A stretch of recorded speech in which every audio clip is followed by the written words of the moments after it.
A Journey Beyond Sanity, Chapter 6, Bear Buster. Come on, Twilight, you can do it. Spike was evidently pumped up for the Purple Mare's next magic trick. Okay, here goes. And the horn on her head brightened in power, and unsurprisingly completing the spell Twilight intended to use. Ha! You did it! Congratulations, Twilight. You've given him a phony disguise. I smirked in amusement as Spike ticked off the spell from the list of magic usage the unicorn was trying out today, observing from afar as I, meanwhile, was trying out something for myself. Speaking of which, while she was excelling in her work, my own progress in my activity was proving a little difficult and painful.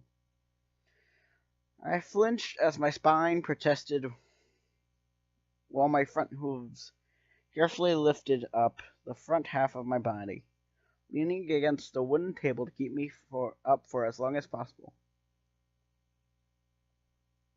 That's number 25, Spike announced happily. 25 number of tricks and counting. I raised a brow as Twilight looked away from those words, rather modestly. This is not at all a surprise, I remarked, causing her to glance towards my trying position. Sometime soon, you'll no doubt be able to master any spell possible. A humored, doubtful look. Thanks, but I don't think that'll ever happen. Not even Princess Celestia can master every existing magical spell. I shrugged, almost tipping over in the process. Then you'll be the first. Was that a slight tremor in my voice due to the fact my back was starting to scream at me to stand back down like a normal pony? Well, tough luck, Spine. So quick making my body shudder outwardly and take it like a man. And I think this is the best trick so far, Spike continued, boasting. Twilight skills happily while looking at the mirror, believing that the mustache shoots him. It doesn't. Hello, Rarity. What's that? Oh, it's nothing. Just my awesome mustache.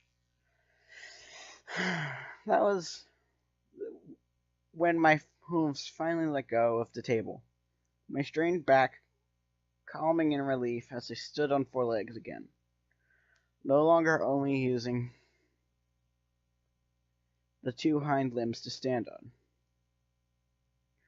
For those wondering, while it was admittedly entertaining to use 4 limbs to walk about on, that doesn't mean I should rely on them all the time. I do miss being human.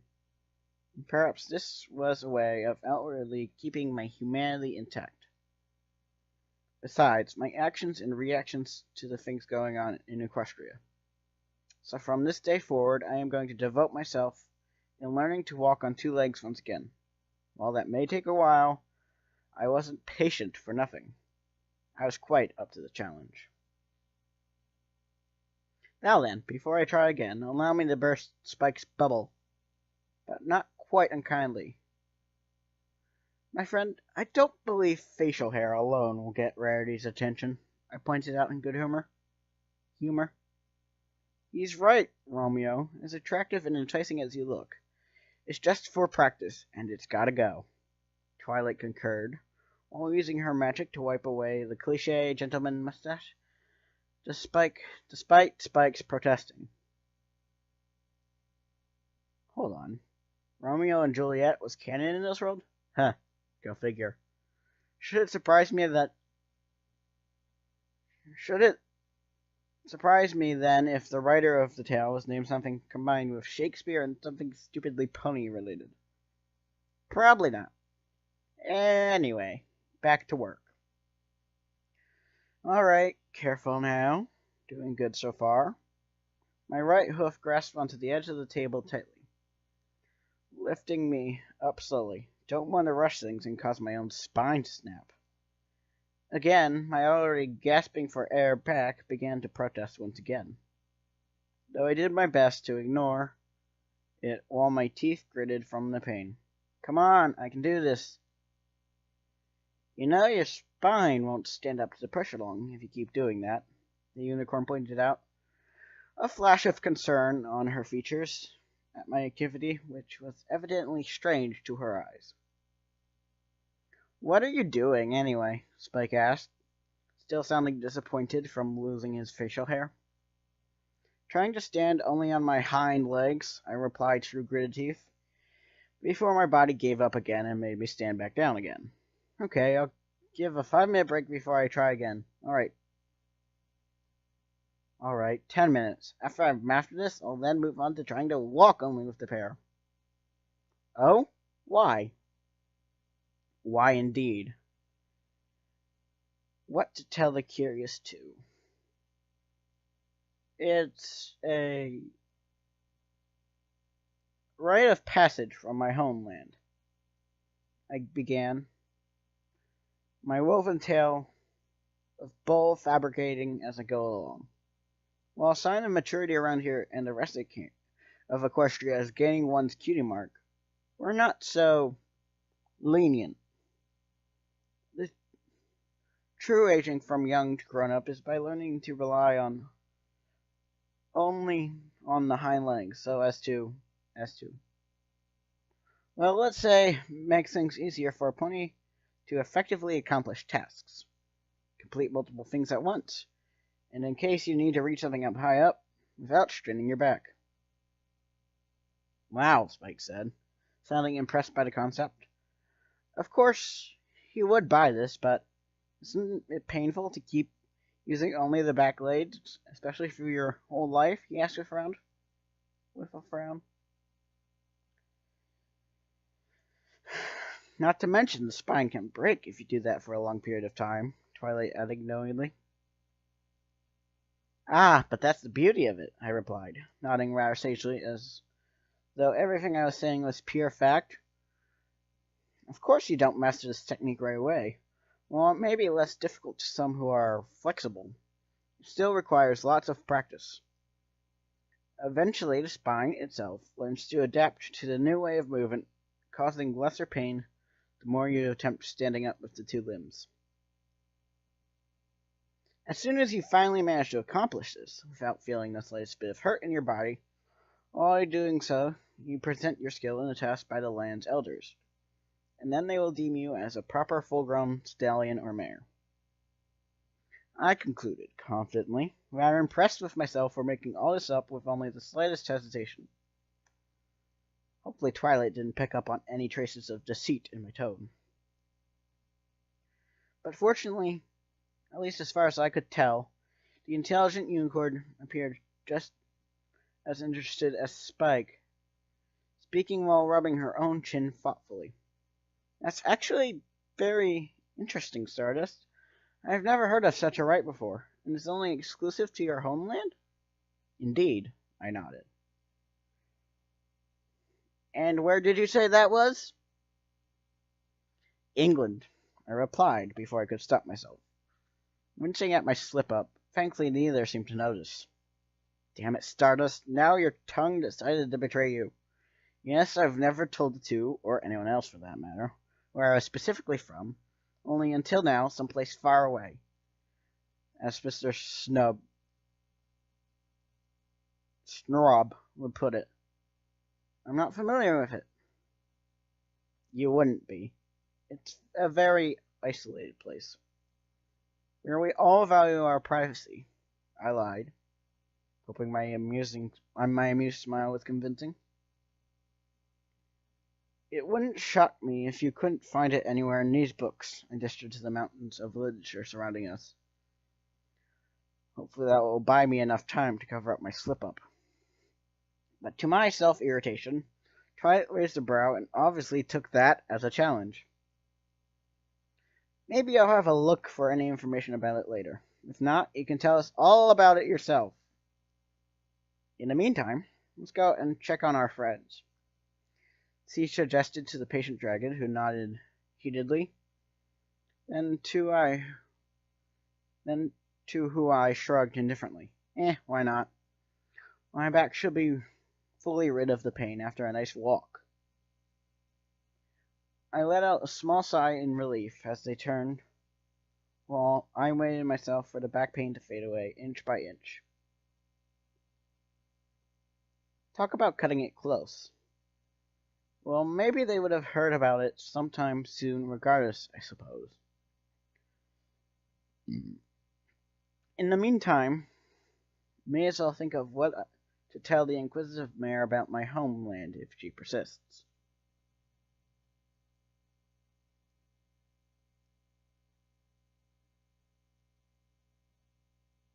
It was quite a lovely day. I suppose walking on the left of our trio, while walking outside, talking about the purple unicorn's successful magic usage. Honestly, I wasn't as enthusiastic about it as the pair was. It had really little to do with me, but no reason to be unplayed about it. Nothing bad has happened to me today. Yet, anyway. Not that I have admitted this to anyone yet, but I have grown quite accustomed to this town. Having no like for it, but neither a dislike either. My feelings of anger and confusion for being in Equestria, let alone Ponyville, have dampened layer by layer after spending time with these residents. But my incentive to go home hasn't died down, and it never will. The first chance I get of leaving will be taken without hesitation. Speaking of home, I know for a fact the intelligent mare beside me didn't believe a single word coming from my mouth about the rite of passage when conduct there. I mean, the spine will eventually adapt. Come on, even Pinkie Pie would call that a little suspicious. So while we walk and visit the others, I'll spend this time conceiving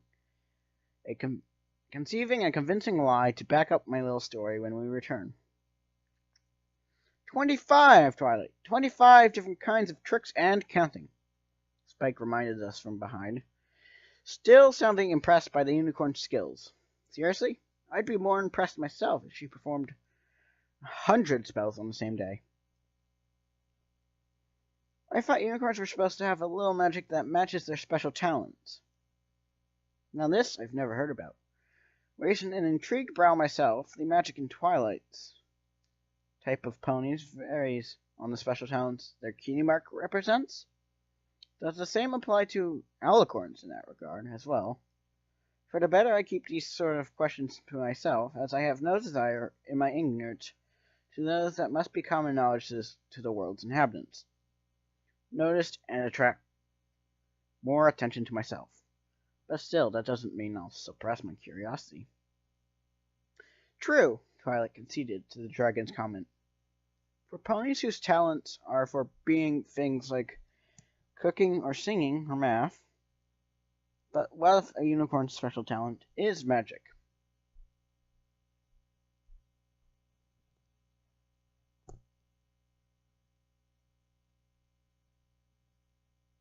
Then they'd be OPS sin, I answered jokingly, knowing full well this mare's special talent was the power of the world's magic in question. It certainly explains more of how and why she managed to defeat so many different threats to Equestria. OP? Twilight turned to me with a puzzled expression. Overpowered, I clarified. The mayor was clearly uncertain whether what I was implying was meant to be a good thing or not. I simply shrugged as Spike spoke next.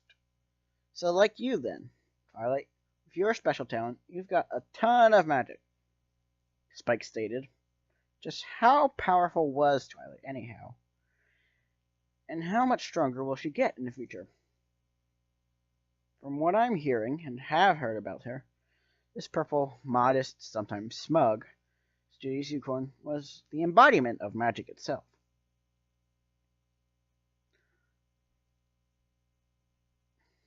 Oh, Spike, stop. Speaking of modest, I'm sure there are lots of ponies in Ponyville that know just as much magic as me. Are you kidding? Spike asked in agreement with my loud scoff at the humble words. I don't think there's another unicorn in Equestria with your kind of ability, Twilight. I nodded. He's got a point, Twilight. I myself have never met a more intelligent magical using unicorn such as yourself. I dare say you're a prodigy. Oh, look how flustered she's getting at the praise. I laughed a little at the sight. Truth be told, I'd never even met a unicorn before Twilight, so you could say what I was telling her was simple fact. Coming through! An incoming voice called out.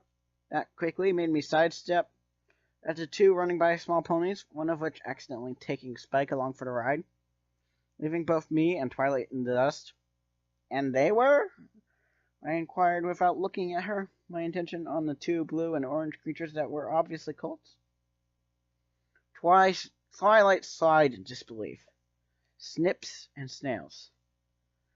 Ah, them. When you've seen the movie, how could you not recognize them? But the less said about that disaster reflect the better.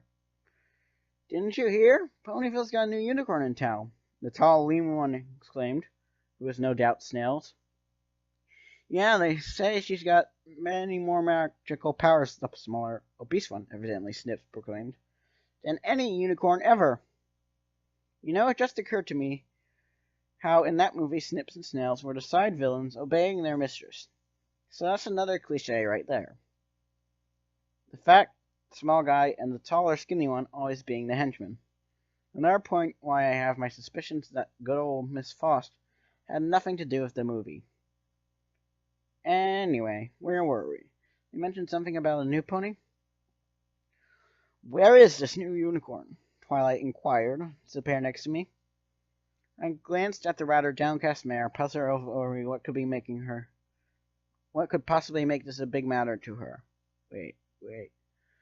No, it can't be, I muttered to myself while looking at the ground in thought. So soon? Would that arrogant blue mare appear this early as Twilight's rival? Or has time flown by more than I thought, already at the 10th or 15th episode? Was it already time for a Twilight-oriented episode to develop this mare above the rest? Of course, I can't forget the other days about Applejack, Pinkie Pie, and Rainbow Dash's development of character, as I had partaken in those days, unwillingly with the last two, but I don't recall a single day during my time here devoted to a crisis or development on Rarity or Fluttershy's part. Maybe I missed out on them during my solitude in the library. Stardust? I felt a tapping on my shoulder, causing me to look back up at the curious mare. Are you all right? You look more intense than usual. If it's who I think it is, Twilight, I replied in a minute, then I have every right to act so guarded. Wait, you know who it is? Spike asked with a raised eyebrow. I have my suspicions, and I have the slight feeling my intuition will be correct. Let's find out, I said instead of prompting the two to nod and run off. I blinked at their son hurry to see this new residence, and ran in pursuit. I had to see this for myself.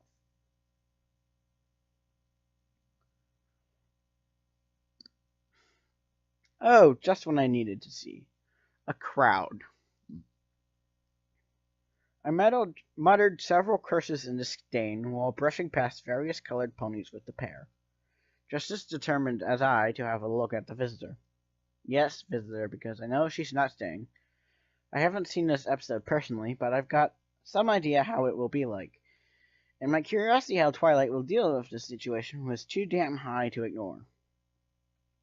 A loud, bragging, familiar voice echoed over the crowd as we pushed our way to the front. Come on, come on! Isn't that a carriage?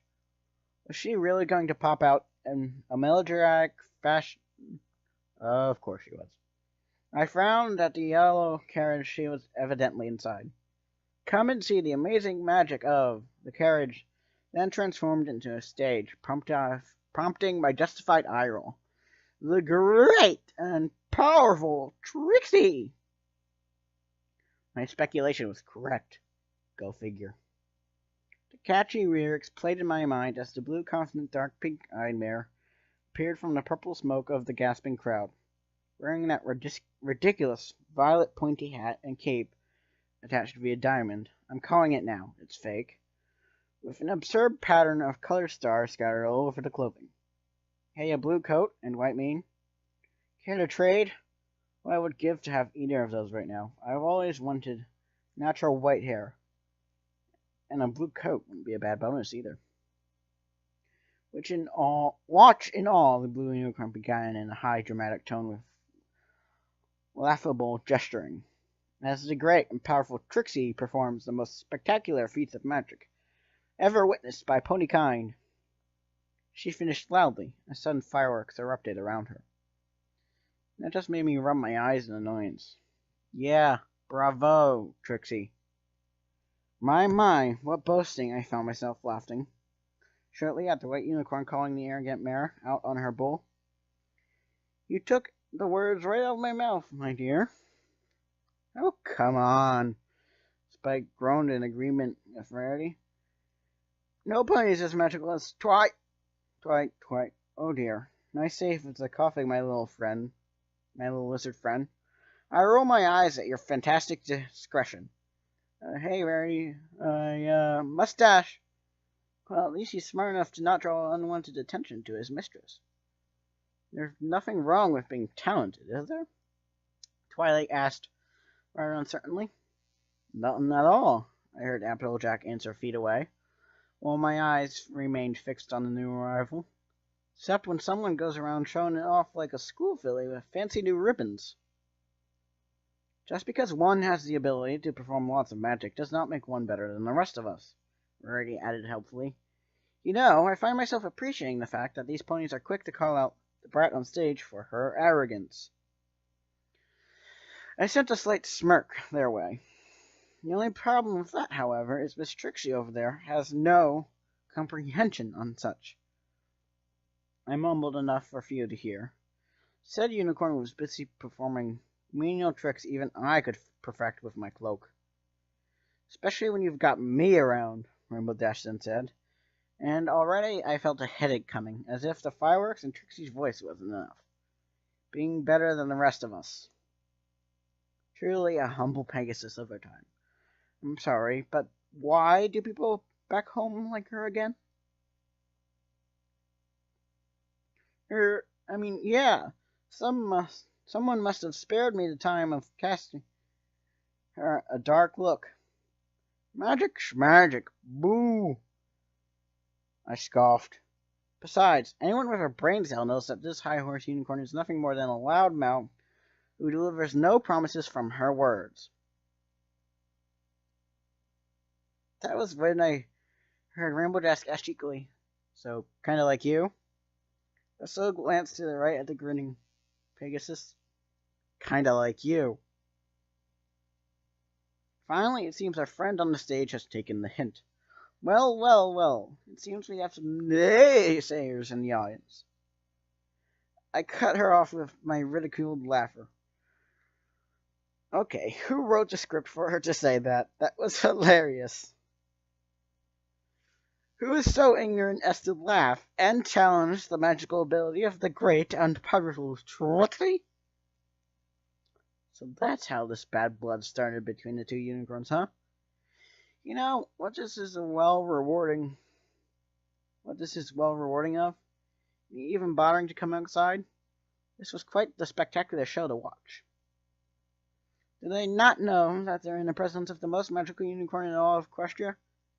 Well, they are, but they are not looking at her, I said under my breath, thoroughly enjoying myself. Just who does she think she is? Rarity asked nearby. So I'm the only one around here humoring, huh? Oh well. And by all means, Spike, make this far more entertaining for me. Yeah, we all know Twilight is... Spike! Shh! The purple unicorn was quick to cut off her assistant by not so subtly moving both herself and the dragon out of the crowd. And my smirk was just plastered there, waiting for the inevitable confrontation between the two mares. Should have grabbed some popcorn on my way here. Oh yay, more fireworks.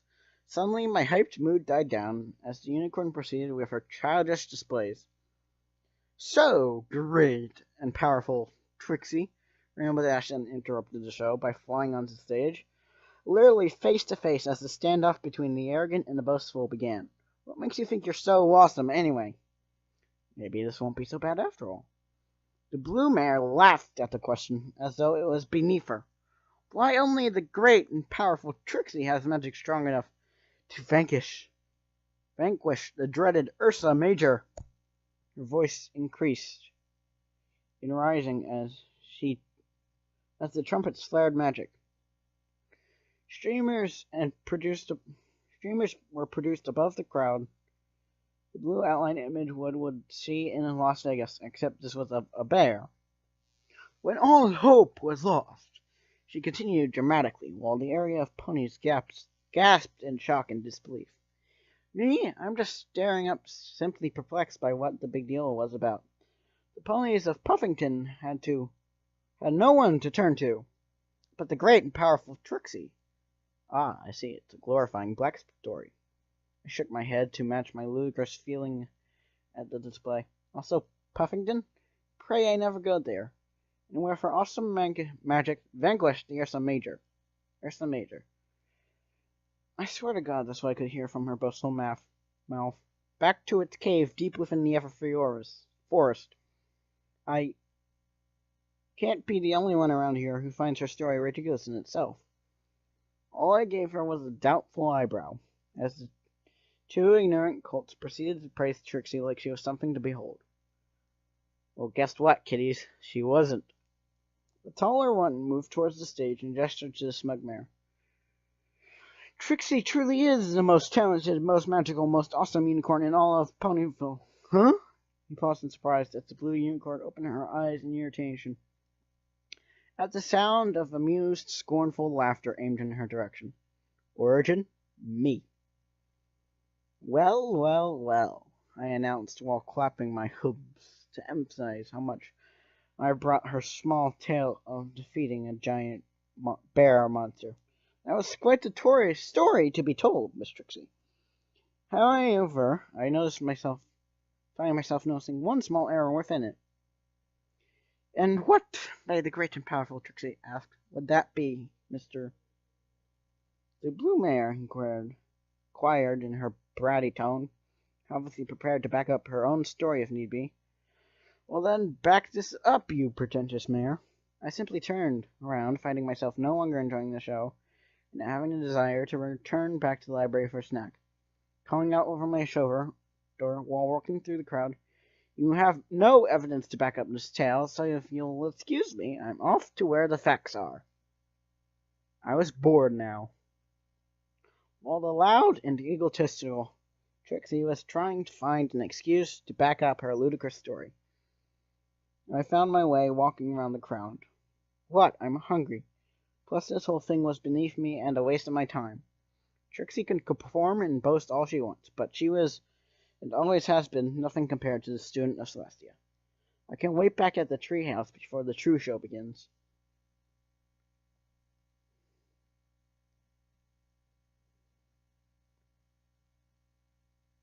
End of part 1.